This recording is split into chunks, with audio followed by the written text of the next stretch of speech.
What's up, everybody? Today I have an awesome guest. His name is Chandler Walker. Chandler has built and scaled several businesses.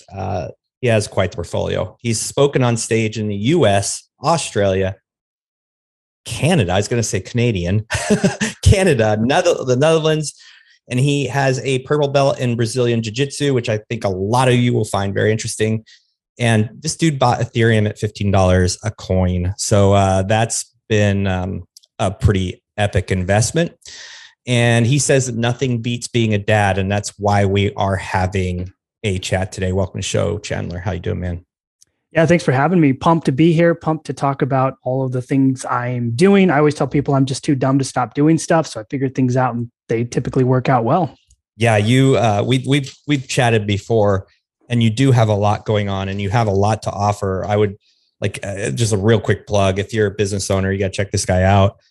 He's done a lot of different things, and I really got excited talking to him. But today we're really going to focus on like the cool stuff, the good stuff. And before we kind of went online here, you kind of told me that parenting is your main gig. Everything's a side gig. So everything else is a side gig. And man, I just absolutely love that, because I think a lot of people treat their marriage, their parenting, the most important things in their life, just kind of like as a side gig.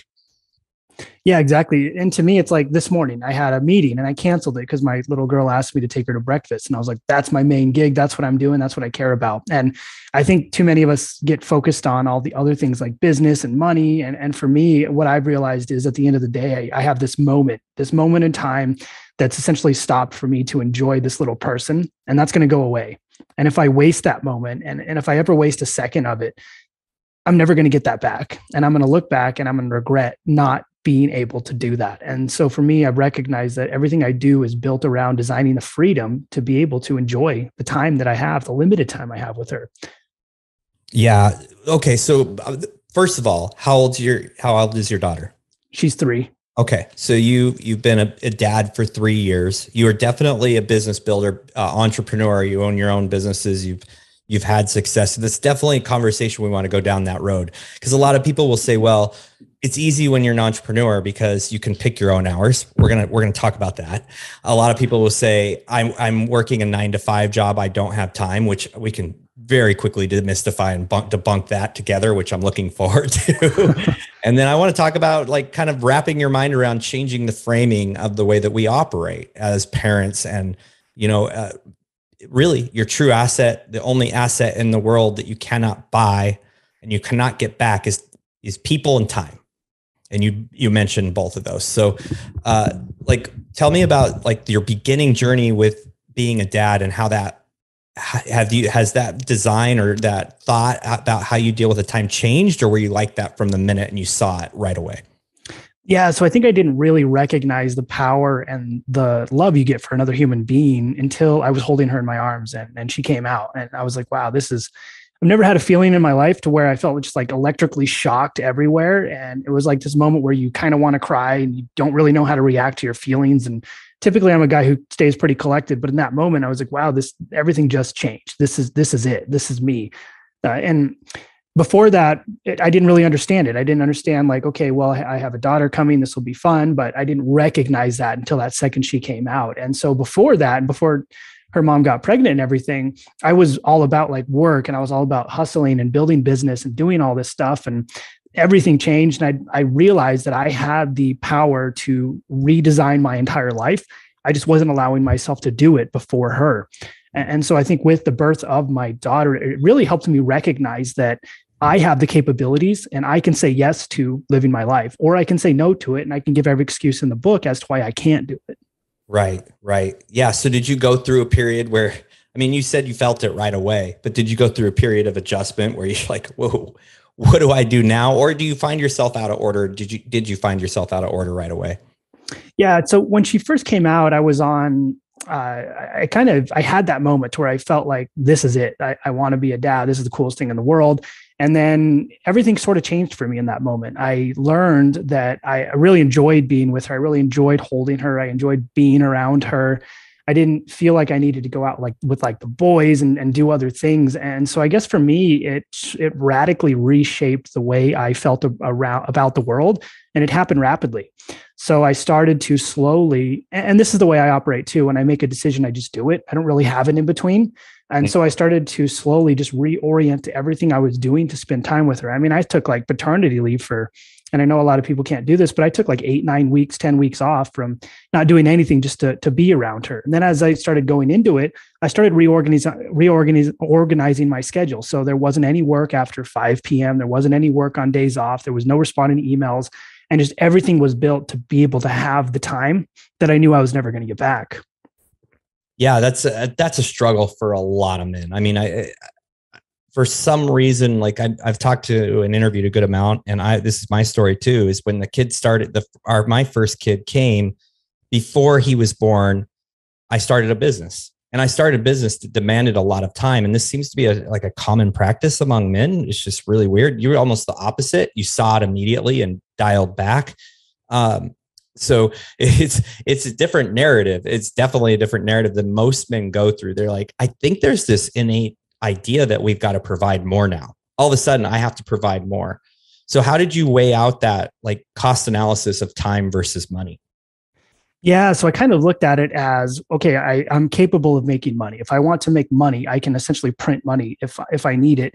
But I've also been in a position in the past before her to where I was making a lot of money and I didn't have the time to spend it. So I had all this money and all this stuff, but I wasn't really enjoying it. I didn't have the time to spend it. I didn't have the time to put into it. And work just became my identity. And ultimately, I think that's one of the biggest things that I figured out as she was born, that work was who I was. And I didn't want to be work. And so going through this existential crisis, I realized that many of us attach to this identity of work. We attach this identity of, who are you? Oh, I'm an accountant. Oh, I'm a business owner. Oh, I'm this. And that's what you need to be. But then I recognize that if that's all I need to be, well, what kind of legacy am I living? Like, why does my life even matter at this point?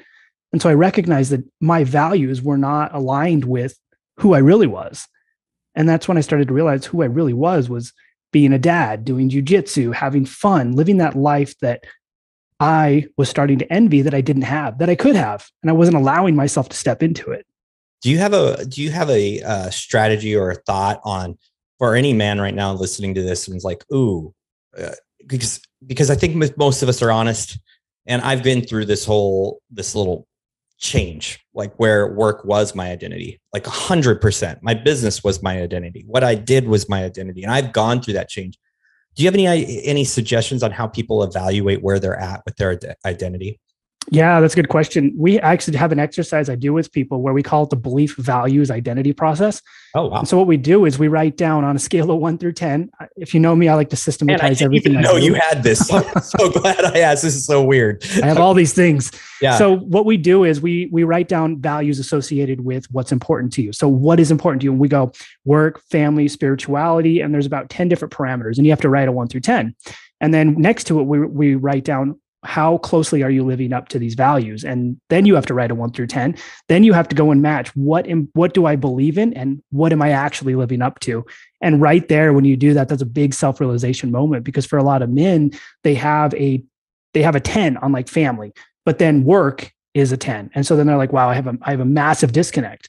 And then from there, what we can do is work on reorganizing your priorities, your time, and your values to value who you really want to be and create that identity that I think as men, we don't have, because we live in this masculine structure to where we have to provide, we have to have bravado, and we have to do all these things. But in reality, your family doesn't need any of that. My little girl doesn't care. All she cares is that daddy plays dolls with her at night. All she cares is that we go to pancake breakfast every once in a while. All she cares is that I spend my time with her. Nothing else matters.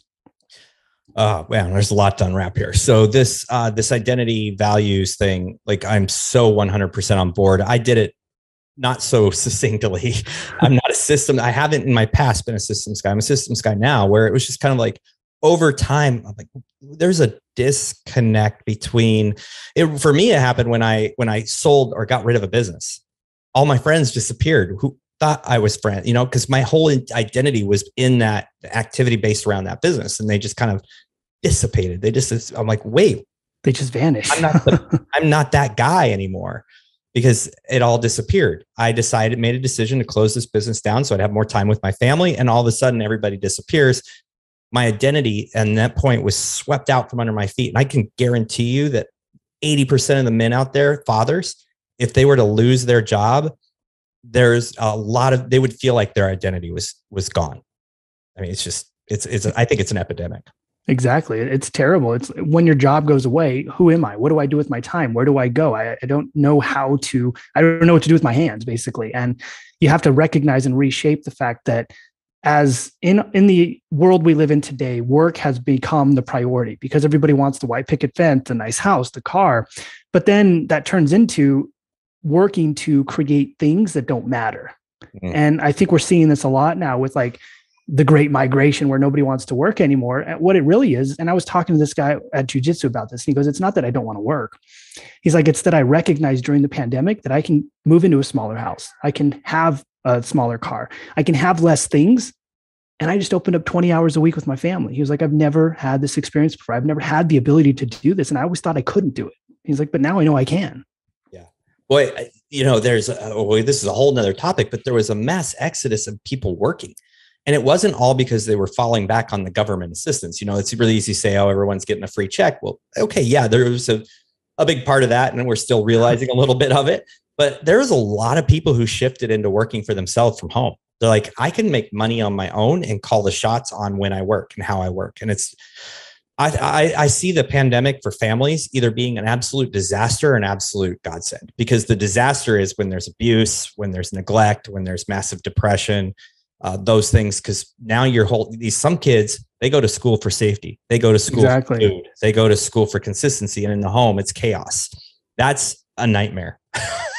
Yeah, 100%. For some families, it was like, whoa, we can connect on a new level. Now, I still believe they need to be integrating in society, but yeah, exactly. It was not the fact that it was great for a little bit because people realized, wow, I'm disconnected from my family and there's something here.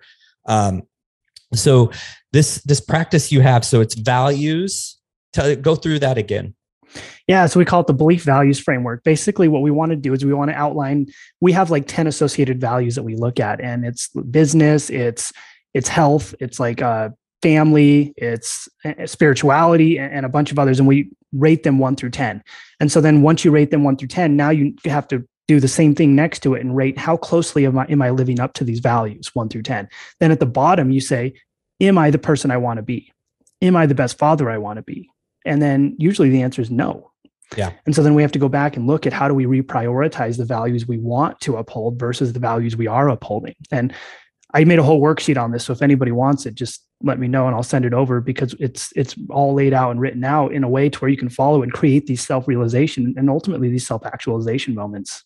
What I really like about you, I learned from interviewing on another podcast, was the fact that you have systems. You said this, but you have systems, and your whole business, your personal business, has been wrapped around like this being a whole person, like all the things involved in being healthier and happier.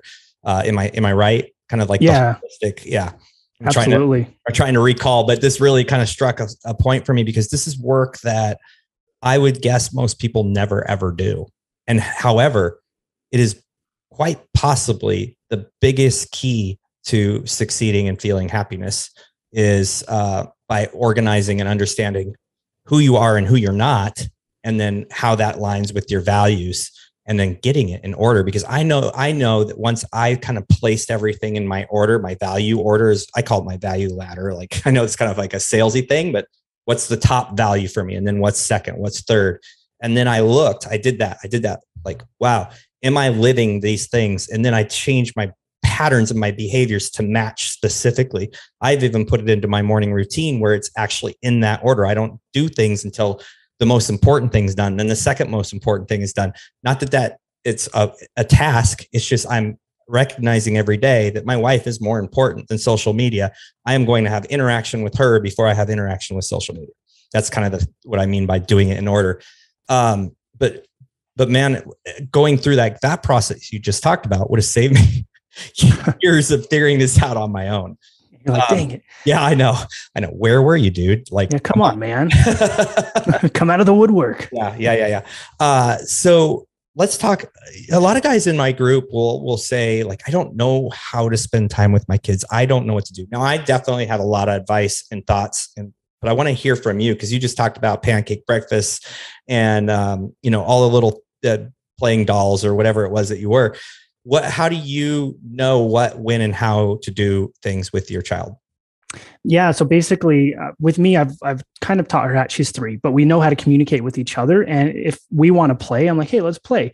Okay, Dad. Well, what do you want to do? Okay. Well, I want to play dolls. All right, let's go play dolls. So I think the first thing that we don't do usually is ask them what they want to do. Like yesterday, I was like, what do you want for lunch? She was like, pizza.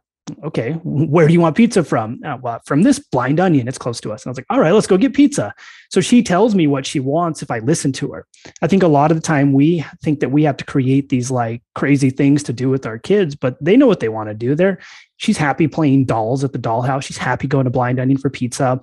The other thing though that I do with her is I create, like cooking dinner, we'll go to the store and we'll get Bugs Bunny carrots to make carrots awesome. So she'll eat carrots, or we'll get broccoli and we'll give it a cool name. And then I'll help her I'll cut with a sharp knife, and she'll say, can I help? And instead of saying like, oh no, it's dangerous, I give her like a dull butter knife and I teach her, okay, put your knuckles back. And then she cuts, and then she has a good time with me and we cook together. And we talked about like investments, and I know she's 3, but we talk about investments, and I'm like, okay, what do you like? Oh, at Disney. I didn't know. Can we do Disney? We'll buy some Disney stock. Or we were on the crypto market and she was like, oh, unicorn coin. And okay, we'll buy some unicorn coin. So I kind of try to, number one, I ask her what she wants to do and she tells me. And then number 2, I make things that I kind of want to do with her fun. So she'll keep doing it and she'll keep wanting to do it.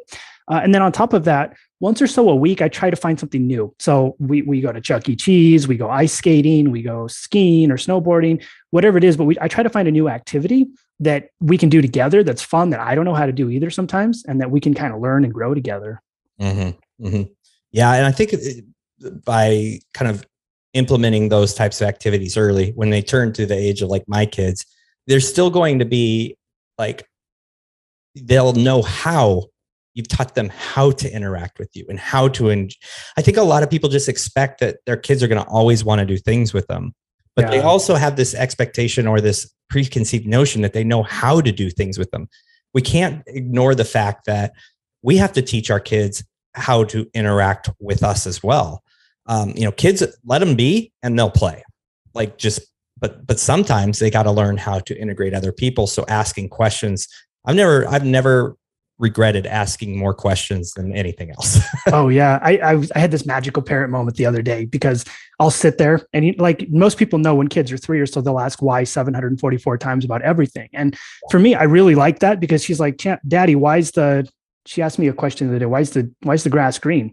And I was like, well, because the chlorophyll molecules, and we started like breaking down biochemistry. But then the other day I said something to her and she goes, what do you mean? And then I had to be like, well, because of this. Well, what does that mean? And she's like downward arrow techniquing me that I've done to her. And so we learn how to interact. I've learned that if the more patient I am with answering questions, the more questions she'll ask, and the more likely it is we interact well together. And I think if we can do that as they get older, they learn that they're not stupid for asking questions to us, that nothing's dumb, that they can interact with us, and we're not going to be impatient with them.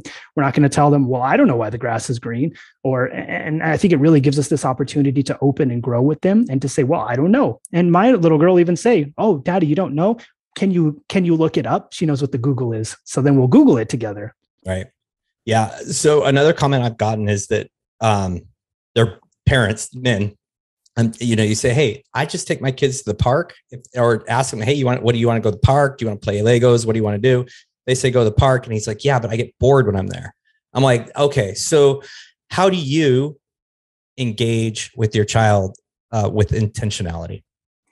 Yeah. So what I do is, instead of going to the park and like just sitting there and I'm like bored and on my phone at the park, I get in there and I play with her. Like I'm the dad on the slide. Like she'll go down the slide, I'll go down the slide, I'll catch her, we'll get on the swings, we'll play together.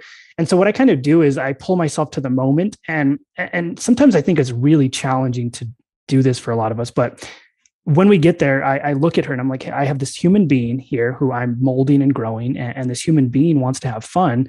And I need to recognize that I can actually have fun with her. I don't have to be an adult. I can be a 3-year-old with her. And so we'll play on the slides, on the swings. I'll slide down with her. We'll do all the things together. If she falls, I pick her back up. But I think when you make it a game for yourself, like, I'm just going to play and have fun. I'm 3 today too. Then it becomes like a blast. And all of a sudden the other parents are like, man, that dude's having a lot of fun over there. And it becomes this event that you turn it into. You have to make it fun for yourself too. You can't just show up to the park and expect them to play, and then that's it. I did a live with Angelo Cisco this week on the Brotherhood, and we talked about men need recess too. Like, we still need to go back to, like, think about it. You know, you work hard, and then like 2 or 3 times a day, the way it used to be, you'd stop and you'd go have recess. And we weren't on our phones. We didn't care about writing notes to each other until we got to middle school and high school. But I think that's like what we need to think about when we're with our kids. Like, I need to have play. It's okay to be play and be goofy. I don't know about you, but I walk by, now my kids are older, sometimes with them, sometimes not. I walk by parks all the time. There's parks all around my house. And 99% of the time, the parent is sitting there staring at a phone. I'm like, what is the point? I mean, they're on the park bench over there. And you're like, hey, get up. Come on, let's play. Yeah. This is fun. Yeah. Yeah. And just even like looking at the lack of intentionality around the way they're spending time with their kids, you know, like they get the badge. I took my kids to the park today, but talking to Angelo, he's like, no, I got on and I got silly. I didn't care if I was wearing my Lululemon pants or is wearing raggy. It doesn't matter. I just go play, because I didn't care when I was a kid what I was doing or what my clothes looked like when I was done. I just went and played. And I think there's a lot to just letting down your inhibitions. And at the risk of looking silly, just go do the stuff, because you'll have a blast. Exactly. And it's really fun. Like, we often look at, what am I going to look like to other people? And I'm like, I don't care. We get in the car, we roll down the windows, and I'm singing Frozen and making up like notes for Beauty and the Beast. We get at the park. And then when you really do it, you're like the cool parent. All the other parents want to start doing it, and then they feel comfortable doing it. So I think it takes the intentionality of saying, I can play, I can have fun. And like yesterday, I blow dried her hair for 45 minutes and just talked to her, which was really fun. She's 3. I can't believe she sat there that long. But we blow dry. Yeah, right. I was like, this is crazy. But I comb it and like, how's that? Oh, it's still a little wet. Okay, let's keep going. 45 minutes later, it was dry, but we had a conversation. I blow dried her hair. We had a good time. And I think that's it. I'm not afraid to be, for lack of a better term, and just an idiot and have fun, because I don't have to be an adult. Age is a construct we've created to put ourselves in this bracket to where we are. But in reality, for me, when I'm with her, I'm 3, and I'm going to have fun with it. I'm going to sing. I'm going to play on the park. I'm going to roll around. I'm going to do somersaults. It doesn't matter. Don't you think that has a lot to do with the fact that you're solid in your identity? You've gone through the value work. You've gone through you've done the work. And so you think, well, if I look like an idiot, it doesn't matter, because I'm a parent first, or whatever your value letter is. Exactly. And so it's like, well, if I look like an idiot, well, who thinks I'm an idiot? The people that don't matter. They're not in my belief value system. Who does matter? My little girl. Does she laugh? Yeah. Is she having fun? Yeah. Does she talk about it? Yeah. That's a win, because now my identity and values associated with parenting are a 10. And that's exactly where I need to be. So it doesn't matter what anybody else thinks, because they're not in my value ladder. Yeah. And that goes back to identity and maybe a little self-esteem. I think if you're feeling that way, there's some work that needs to be done. Like, what do you value, and why do you care what Joe Schmo down the corner thinks? Like, literally, why do you care? How does that affect your life? And this is a lesson so hard to teach to kids, but you know, I have teenagers. My oldest son just got a haircut, and he had long, you know, you have long hair. He had long hair, and everybody loved it. It was kind of curly and long and wavy. And he got a haircut, and it was a little shorter than he wanted. And I swear, like, at that moment, I saw in him what I see in a lot of men. His identity was gone. Like, it wasn't, but his first reaction was, I don't want to. What did I do? I don't want to see anybody. I'm not the same person. And I'm like, dude, everything about you is exactly the same. Nothing has changed except for how you are perceiving it. And he's like, well, yeah, people are saying things. I'm like, that doesn't matter. But it's so hard. It's so hard. But I think we do that as adults. We do. We look at it. It's like, I mean, look at my hair. I used to have this like high and tight, short haircut, no beard. And then one day I was like, I'm going to grow it long. But And most people won't do that because they're afraid. What if I look stupid with long hair? What if I'm not masculine enough? What if people think I'm feminine? And I'm like, who cares? Like, I grew my hair long and I like it. People like it. It's awesome. And it's because I had the confidence to do it. And so as adults, and not even adults, just as people, we have to learn to respect what we want and what's important to us. And the fact that other people aren't really that worried about us. Every one of us are afraid that someone else is worried about who we are, but no one else really cares. So we're all stuck in this ecosystem to where we're worried about other people. They don't care. And really, we only need to be worried about ourselves, because that's all people are thinking about is, what am I going to do? What am I going to eat for lunch? What am I going to do at work? They're not thinking about, oh my gosh, Chandler grew a man bun. I don't know about him anymore. Well, if they knew the true you, it doesn't really matter. That's what I keep saying to my kids. And it's really hard. You got to start very young. Like, does that change who you are in any way? Well, no, not really. Okay. So do you really care if the people perceive you differently? Do they really care about who you really are? Well, probably not. So let's not worry about those people. Now, I mean, I will say, like, it's never ending struggle. I'm like massively balding and I love wearing hats. And sometimes I feel like I think I'm covering up, and I don't know if that's like something I'm doing, but like, I just love wearing hats. I don't want to go without a hat. It's like, for sure, my thing. But I had someone a few months ago, I was at an event, I had my hat on. He's like, go talk to the bald guy. And he's like, yeah, Scott, I'm talking about you. And I'm like, yeah, I know. Like, I'm like, you're not telling me. Fine. And before doing the identity work and the belief work, that would have sidelined me for weeks. Like, I mean, I would have been embarrassed. I would have been mad. I would have held it against him. Yeah, I still remember the event, and it was like, what? Wait, oh yeah. It's kind of hard to deny. But I think those are things that we have to do self-checks on all the time ourselves, because we need to have those in line so our kids can have them in line. Exactly. And I think one thing that really helps here is internal conversation. There's a technique called downward arrow technique in cognitive behavior therapy. And it's like, hey, I want to grow a man bun, or, hey, I'm balding. Does that matter? No. Well, why doesn't it matter? Because nobody cares. Well, what if someone said something? Well, why would their opinion matter? And you just keep questioning yourself. And the more you get comfortable questioning yourself internally, the more comfortable you can get at solidifying the reasons why it doesn't matter. And even with kids, they start getting bullies. I'll teach this to her, but a bully says you're stupid. And you ask him, oh, okay, well, why do you think I'm stupid? I don't know. And then you turn it around on the bully.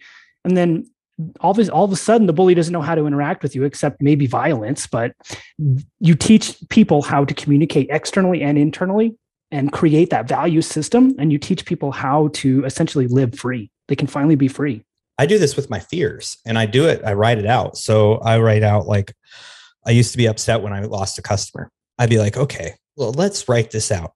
What am I fearful of? Losing a customer. What's the worst thing? What's the next thing that could happen because I lose a customer? A little less money comes in. Okay, what's the big deal about little less money comes in? I'll have to trim it down for a month. Okay, and by the time I'm done, this may be a different technique, but I heard this from somebody. By the time I'm done, I'm like, this is no freaking big deal. Like, I'm just walking down a road that's like, even I go down the most destructive path. And I'm like, okay, so I lose my business. I built one once, I can do it again. Like, your brain puts itself back into alignment. So is that kind of like the downward arrow thing? Yeah, okay, that's exactly it. It's basically, and it's essentially a core belief philosophy. And you look at engineering, like Toyota engineers, when they have a problem, they ask themselves why 800 times until they figure out the solution. And so when you look at this technique, it's exactly what you're saying. You just question it until it becomes like, okay, either this is the core problem I have, or okay, this is irrelevant. Yeah. And I'll tell you what, fears typically end up being irrelevant. Almost 100%. Like, I even when I'm like, I've had people like, oh, I might die. Uh-huh. Will you be worried about it after that? Can you control that? No. Well, all right, cool. Yeah. What are you going to do now? Well, I don't know. I guess not be afraid of dying. It's so crazy how we work. Like, we're our behavior. And it's I would say ridiculous, but it's not, because it's a psychological adaptation from an evolutionary mechanism to keep us alive. So in the past, it would have kept us from getting eaten by something or killed. But today, in a safe society, it creates this like massive roadblock, and it creates a systemic problem to where we can't move forward, because fear creates the idea of the paradox of choice, where there's too many options and it all looks bad. And then we just don't do anything. And then down the road, we talked about time earlier, we regret not doing it. So it's a cycle of regret that we fall into. Yeah. Yeah. I think this is stuff that just men have to embrace, because really, honestly, when you get your identity right and you get rid of some fears and you deal with some self-talk, all these things that you're talking about, because this is part of what you've built business out of. You understand it to a core level. You were educated in this area. That is probably why when you first had your daughter, there was a very quick shift to this is a belief of mine. A lot of guys aren't equipped with that. But I believe that once they become equipped with that, almost everything else will fall in line. Exactly. You stop worrying about what's not important and you start thinking about how to make what you want important work. And you get rid of this idea, this masculine feminine balance that men sometimes think they need to fall into, and move into this balance of, I'm in the middle and I'm going to move where I need to be. And I don't care where it takes me. I don't care if I'm playing dolls and putting makeup on my face with my daughter. I don't care if I walked around for 2 weeks with pink toenails because we painted our toenails together. And it moves you into this environment where it's like, I just don't care. And right. What's happened to me with a lot of my people, the people in my circle, they send me messages and talk to me about, like, how do I do that? How do I move into this without feeling stupid? And then it's the values, beliefs, identity, association that we talk about to allow you to recognize and see what really matters and what's important to you and how to pursue that. Right. Right. And I think it goes the same way. Like, even like a stupid example that I just thought of is, like, I don't like dancing. Like, I think at some point it was a self-esteem thing, but it's just like, it's not something I enjoy. I have to be okay with being like, yeah, I'm not going to be the guy that dances. I'm sorry. It's not, I don't enjoy it, but sometimes I feel like everyone's dancing. I should be dancing. And it's just like, I'd rather, I don't know. It's just a thought I had. It's like, hey, it's okay not to want to do that. I just don't want to do it. It's true. It's okay to say, hey, you know what? I'm not going to do that because that's not me. Yeah. And it's 100%. And then that becomes a confidence thing. It's okay to say, I don't want to do that. It's okay to say, I do want to do that. And it's okay to recognize where you fall into the game. Yeah. And ultimately the game comes down to, how do I maximize the time I have available? And how do I become the best, insert your values here, today and tomorrow. So that way, in 10 years from now, I don't regret not doing it. Because at the end of the day, most people on their deathbed aren't going to say, oh, I wish I would have worked more. I wish I would have made more money. Gosh, I wish I would have put more hours in at the office. No one's saying that. Yeah. They're going to sit down. They're going to say, I wish I would have spent more time with my family. I wish I would have gotten to know my daughter. I wish I would have talked to my dad more. It's going to come down to the fact that they wish they would have had more time with the people they loved. And ultimately, that's the biggest regret at the end of life. Yeah. Yeah. That's amazing. Let's shift gears, because I think you've given us a lot to think about. Men, if you are struggling with their identity or your beliefs, or kind of like some of this is like, oh my gosh, I need to work on this. And we'll make sure you can connect with Chandler if that's even an option. But I mean, just even what he said, like, hey, this is a tool you should use. You should start with here. I want to talk about jiu-jitsu. I just it wasn't planned, but you're a purple belt, man. And I know that is not an overnight thing. The more I'm learning about jiu-jitsu, which I am not in, but my circles are surrounding me. I'm like being suffocated by not doing it. How long have you been doing that? Yeah. So I actually started jiu-jitsu in 2009, before it was like super popular and big. And then from about 9 to 13, I was involved, and I got my blue belt, and then I took a break from 2013 to like 2016. And then I got my purple belt in 2018. And so now I'm like 6 months away from my brown belt. And if you're not familiar with jiu-jitsu belts, it's white, blue, purple, brown, black. There's only 5 belts, and it's like a 10-year process. I'm going to say, you're kind of, for taking the time off, you're kind of on a fast curve, it sounds like. Yeah. I told my jiu-jitsu coach, he's like, how long have you been doing this? I was like, I don't know. He's like, well, you're on track. Okay, great, wonderful. But for me, it's check the ego aside. I'll be a purple belt for the rest of my life. It doesn't really matter, but I do try. I think the biggest thing for me is I'm consistent, and I'm in there, and I practice very intentionally, just like I do with my life. So if we learn 3 techniques, I'm going to do those 3 techniques for the next week to make sure I hammer those down. I don't care if I get tapped out. I don't care if I get beaten up. I'm going to hammer those out so I understand what I'm doing from a minimalist level, not from I know everything. Mm-hmm. Yeah, that's a really good approach. What is doing jiu-jitsu taught you, or how does it help you grown outside of just your physicality? Yeah, jiu-jitsu, it's a million lessons wrapped into one beating sometimes. And so it's taught me that there's a push-pull in life. And it's taught me that there's always the ability to lean in and lean out. And what that means is if someone's aggressive, I can lean out and be a little bit non-aggressive. If someone's not aggressive, I can be a little more aggressive. If someone's in the middle, I can push pull till I figure out where the balance is. And jiu-jitsu's taught me that, because when I'm rolling with someone who's hyper aggressive, I'll be defensive and they'll burn out, gas out, and then I can be aggressive. If someone's not very aggressive, I can lean into them a little bit more. And so it's taught me that there's a balance in life, and a balance that you can use based on the people you're interacting with. And it's not being mean or a jerk or anything like that. It's recognizing that the character states we have and that we live in are able to be molded and adjusted based on the people we interact with. And so aside from that, jiu-jitsu's taught me essentially how to check my ego. I'm going to get beat up all the time. I'm going to get thrashed. People are going to tap me out. I'm going to get in weird positions. And ultimately, at the end of the day, if I can detach myself from the outcome of winning, I can move into the outcome of improving. Mm-hmm. Yeah. Yeah, that's really good. I've never heard it kind of told that way, and it makes so much sense. You can kind of start to see, looking from the outside, from a total outsider, what the draw is. Because, you know, for an outsider, I'm seeing you're grabbing people in really weird positions. You're laying on each other on the floor. You're like, sweaty parts are all over them. Exactly. You know, it's so easy to focus on the oddity of it. And I think that there's no way that it's grown the way it has, if that's what people care about, which it's not, obviously. It's something I'm going to have to do. There's no way around it. It's a blast. And I tell, like, when you're rolling, I'll be like, hey, can I try this thing I call the spooning technique? So I'm going to spoon with you, and then I'm going to roll over here. And you kind of have fun with it.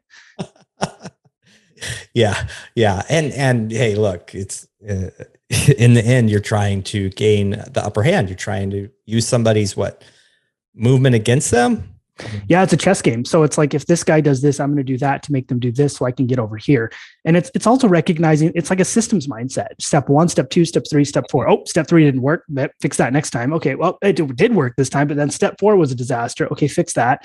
And then it teaches you how to not only just think in a systems mindset, but how to think in the moment, how to analyze a situation and understand how to take quick, decisive action, analyze your action and fix it within like a 5-minute time frame. So then if you can take that systems thinking mindset and move it to your life, all of a sudden now you can react to stress, you can react to issues, and you can adjust them and create differences in them and make them better and improve on your processes without going into the paradox of choice and fear and falling apart. Yeah, that's really cool. I'm a fan of preparation, like just being prepared for things. And it seems to me that jiu-jitsu is a great way to be prepared for violent situations where you can de-escalate it and keep people safe without resorting really to violence. Was that a thought with you getting into it, or did you get into it for another reason? Yeah, originally for me, it was like, okay, how can I do something that is going to work, but then I can also use to put people down and essentially hold them in a place if I need to till like the police arrive or whatever.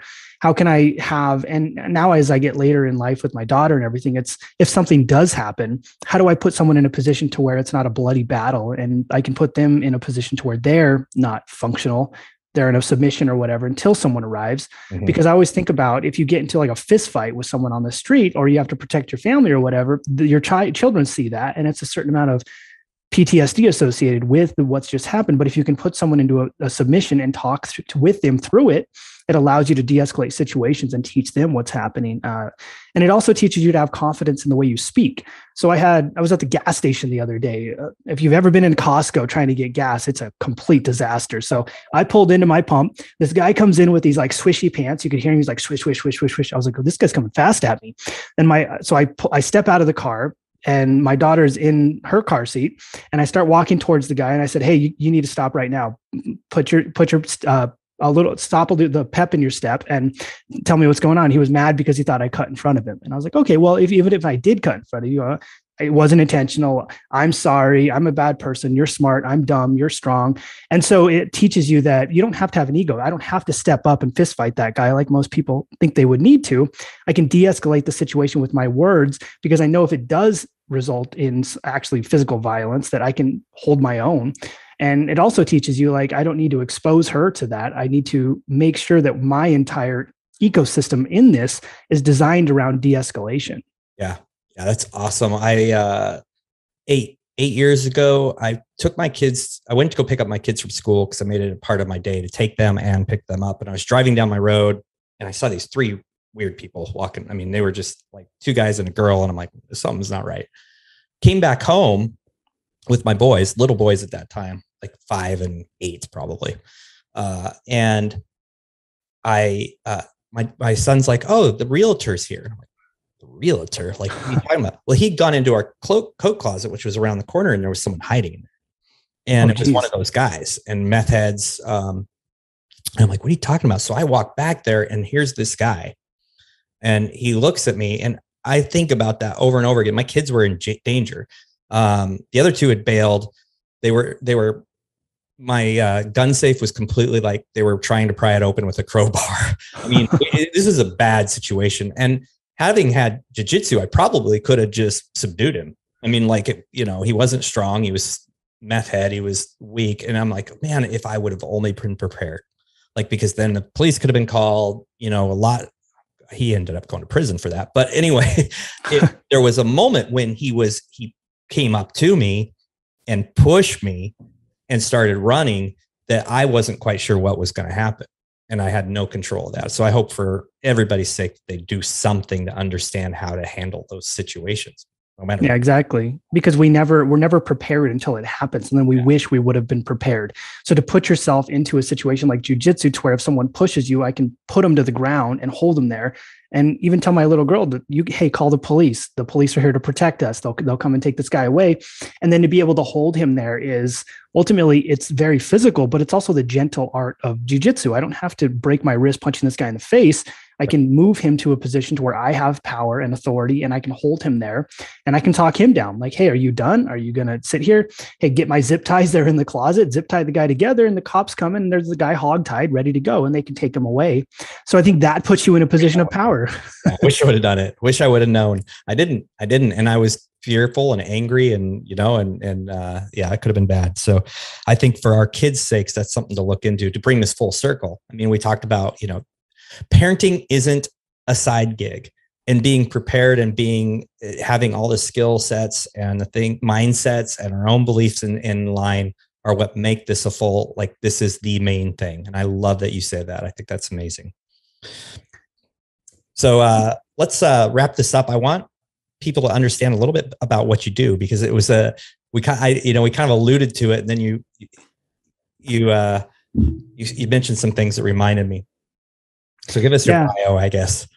Yeah, for sure. So we have a couple different programs. We have the program we call the 6 Pillars of Wellness, where we work with people on nutrition. We work on, it actually goes in this order: mental health, social health, nutrition, fitness, habits. And it's not like a weight loss program or something like that. It's a program to where you can create and capture the identity that you want, but that you're not living up to. So you learn how to think, you learn how to write down what your identity is. You learn to write down what's important to you. You learn to approach us as your coaches with it. This isn't a course. So you write it down. We talk to you through it. And then you ultimately create this identity that says, this is what's important to me, and this is what I'm going to pursue. So if anyone's interested in that, you can go to 6pillars.stoneagefuel.com. And I talked a little bit about weight loss, but it's ultimately about becoming a better human. The other thing we do is we have a sales and communication program, to where we call compassion conversations: how to communicate and ask questions in a way to where you can facilitate therapeutic conversation without being manipulative, aggressive, or essentially attacking people and making them feel like they need to make a decision. So it's communication at the base: how to learn to ask questions and how to learn how to drive deeper into those questions. So if anyone's interested in that framework, you can just go to 9step.cultureofcare.life. And then if you're interested in talking to me, you can obviously just go to my Facebook page, facebook.com/ChandlerSAF. You'll see my picture. I have sunglasses, my daughter's on my back, and I have a cool beard. You can see the man bun, I think. And so just connect with me on there and send me a DM with any questions you have, because I'm happy to interact and engage with people as well. Yeah, you've been nothing but giving in the conversations I've had with you. You just give, which I think people need to understand. There's not always strings attached. Sometimes we just want to help, and it's okay. And if a service that we offer is in line with what you need, even better, that's great. We'll go for it. So Chandler, it's been phenomenal talking with you. I'm going to drop all those details in the show notes, in the YouTube description, and on the socials. So you guys just if you're hearing this, just go find me if you don't remember what he said, because you'll find everything about him. Perfect. Dude, I've talked to my business partner about your sales stuff. And I love what you're doing. I think it's so incredibly important for everybody to understand who they are and why they do it, because in the end, if you treat your parenting or your relationships like a side gig, you're going to get the results of a side gig, which usually aren't a lot. So exactly. I really appreciate that viewpoint, man. Yeah, it's true. And if your family is your side gig, which for most people, sadly it is, that's exactly what it becomes. You lose the attachment to your kids. You don't know how to talk to your kids. You lose the attachment to be able to speak to your spouse. And you ultimately lose that aspect of life, which is where I think a lot of people end up, and they don't know how to get back. And if you're in that position, you're not a bad person. There's nothing wrong with you. You're just stuck. And sometimes you either need a little help to get unstuck, or you need to figure out how to associate your values and adjust your life to where now everything's cohesive. And that's what we need. We need that balance to create cohesiveness to where we feel good as human beings. Absolutely. Absolutely. Chandler, thank you so much for joining us. I really appreciate it, brother. Yeah. Thanks for having me. Hopefully everybody enjoyed this, and happy to chat. Yeah. Cool. Hey, everybody. Thank you so much for joining us. Like I said, find Chandler's details, check him out. If anything he's talked about is interesting, it's definitely interesting to me. And I know the importance of the work that he's doing. And hey, look, if you enjoyed this podcast, you know the drill. You need to subscribe. You go give us a rating, and then it doesn't stop there. You actually can give feedback. You can write what you think. You could say it's awesome. You can say it sucks. It's totally up to you. I'm not going to tell you what to do, but I would just love if you did it.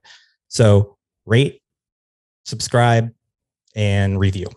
And that's, and if you're a dude, if you're a guy and you want to kind of plug into our community, Facebook is the place, Brotherhood of Fatherhood, and check out the private group for men only. Have a great day. Thank you for listening to the Brotherhood of Fatherhood podcast. If you enjoyed the podcast, be sure to share it with your friends, your family, and follow us on social media.